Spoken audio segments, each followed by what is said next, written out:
താമരശ്ശേരി ചുരത്തിൽ വൻ ഗതാഗത കുരുക്ക്. ചുരം 7-ാം വളവിൽ ബസ് കുടുങ്ങിയതാണ് കാരണം. അഭിജിത്ത് മുഴക്കുന്ന് ചേരുന്നുണ്ട് വിശദാംശങ്ങളുമായി. അഭിജിത്ത്, വെള്ളിയാഴ്ച വൈകുന്നേരമാണ് വയനാട്ടിലേക്കുള്ള യാത്ര.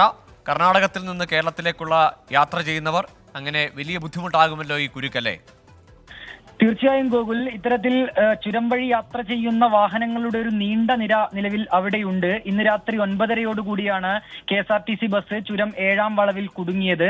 ഇതോടെ വാഹനങ്ങൾ ഒരു ഗതാഗത തടസ്സമുണ്ടായതോടുകൂടി വാഹനങ്ങൾ ചുരത്തിൽ ക്യൂ നിൽക്കേണ്ട ഒരു സാഹചര്യം ഉണ്ടായി. നിലവിൽ ചെറിയ വാഹനങ്ങൾ മാത്രമാണ് വൺ വേ ആയി കടന്നു പോകുന്നത്. സന്നദ്ധ പ്രവർത്തകരും ട്രാഫിക് പോലീസും ചേർന്ന് ഈ വാഹനങ്ങൾ വൺ വേ ആയി ഒരു ക്രമീകരണം വാഹനങ്ങൾ കടത്തിവിടുന്നതിൽ നടത്തുന്നുണ്ട്. പക്ഷേ വലിയ വാഹനങ്ങൾക്ക് കടന്നു പോകാൻ സാധിക്കുന്നില്ല എന്നുള്ളതാണ് ഏറ്റവും പ്രധാനപ്പെട്ട കാര്യം. ചില സമയങ്ങളിൽ ആംബുലൻസുകൾ ഉൾപ്പെടെ കുടുങ്ങിക്കിടക്കുന്ന ഒരു സാഹചര്യം ഉണ്ടായിരുന്നു. നിലവിൽ ഒരു മെക്കാനിക്കിനെ എത്തിച്ച് ഈ ബസിന്റെ സാങ്കേതിക തടസ്സം മാറ്റിയാൽ മാത്രമേ ഈ ഗതാഗതം പൂർണ്ണമായും ശരിയായ രീതിയിലാവുകയുള്ളൂ. അതിനുള്ളൊരു ശ്രമം നിലവിൽ നടക്കുന്നുണ്ട്. ഏതായാലും ഈ അവധി ദിവസങ്ങളാണ് വരാനിരിക്കുന്നത്. അതിനാൽ തന്നെ വലിയ രീതിയിലുള്ള ഒരു പ്രയാസം നിലവിൽ ചുരത്തിൽ അനുഭവപ്പെടുന്നുണ്ട് ഗൂഗിൾ.